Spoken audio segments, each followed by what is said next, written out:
আমরা তোমায় বলি নাই, আমরা তোমায় বলি নাই, দুষ্ট হয়ে শুয়ে নাই, আমরা তোমায় বলি নাই, দুষ্ট হয়ে শুয়ে নাই। 9 বছরের দীর্ঘ অপেক্ষার পর কিশোরগঞ্জে জমে উঠেছে রাজনৈতিক উৎসব। জেলা বিএনপির ত্রিবার্ষিক সম্মেলন ঘিরে সরগরম পুরো রাজনৈতিক অঙ্গন। আগামী 20 সেপ্টেম্বরের সম্মেলনকে সামনে রেখে নেতাকর্মীদের মধ্যে বিরাজ করছে ব্যাপক উৎসাহ উদ্দীপনা। শনিবার জেলা বিএনপির সাধারণ সম্পাদক পদে প্রার্থী হয়ে মনোনয়ন ফরম সংগ্রহ করেছেন সিনিয়র যুগ্ম সাধারণ সম্পাদক ও সদর উপজেলা বিএনপির সভাপতি খালেদ সাইফুল্লাহ সোহেল, যিনি ভিপি সোহেল নামে পরিচিত।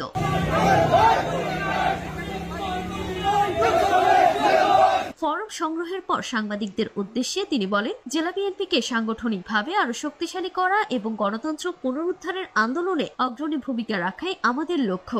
আমার বক্তব্য এখানে স্পষ্ট।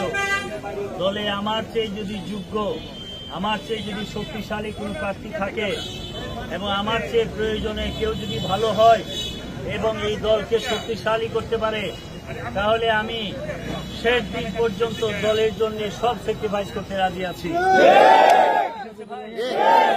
আমার প্রয়োজন এই দলে যে নেতা হবেন, এই দলের যে দায়িত্ব থাকবেন, এই নেতা যেন শহীদ জিয়াউর রহমানের আদর্শকে ধারণ করে, শহীদ জিয়াউর রহমানের আদর্শকে লালন করে যাতে এই দলকে সংগঠিত করতে পারেন, সেটাই তো আমি চাই। ঠিক আছে, সুতরাং আমাকেই পথ পেতে হবে, আমারই নেতা হইতে হবে, এই বিষয়টা এই দলে চলা উচিত না। ঠিক আছে, সুতরাং আমি সমস্ত নেতাদেরকে অনুরোধ করব, নেতা বানাবে কর্মীরা। ঠিক আছে না ভাই?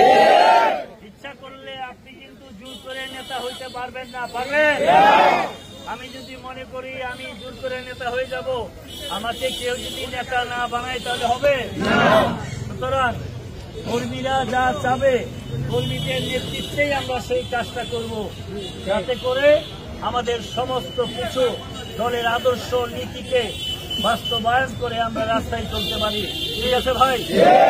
মনোনয়ন ফরম সংগ্রহকালে বিপুল সংখ্যক নেতাকর্মী ফুলের শুভেচ্ছা জানিয়ে তার পাশে দাঁড়ান। তারা আশা প্রকাশ করেন, নতুন নেতৃত্বে জেলা বিএনপি আরো ঐক্যবদ্ধ হয়ে সরকারের দমন পীড়নের বিরুদ্ধে লড়াইয়ে সক্রিয় ভূমিকা রাখবে। দীর্ঘ 9 বছর পর আয়োজিত এই সম্মেলনে সভাপতি পদে প্রতিদ্বন্দ্বিতা করবেন বর্তমান সভাপতি শরীফুল আলম ও সহ সভাপতি রুহুল হোসাইন। সাধারণ সম্পাদক পদে লড়াই থাকছেন ভিপি সোহেল, মাজহারুল ইসলাম, হাজী ইসরাইল, সাইফুল ইসলাম সুমন,